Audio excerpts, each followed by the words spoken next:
Hello everyone! Ito nga pala naganap na chess tournament sa munisipyo ng Montalban noong February 2, organized by Montalban Educators Chess Club in coordination with Montalban LGU. Ayan na nga, nagkatapat nga sa pairing ang aming mga anak na sina Sara at Solomon. Dahil parehas lang sila na lumaro sa kategoryang under 10 years old.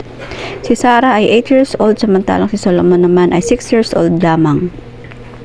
Nakakatuwa na meron ng monthly chess tournament dahil talaga namang nakakatulong ito sa mga kabataan na nangangarap na maging mahusay at maging masters sa hinaharap.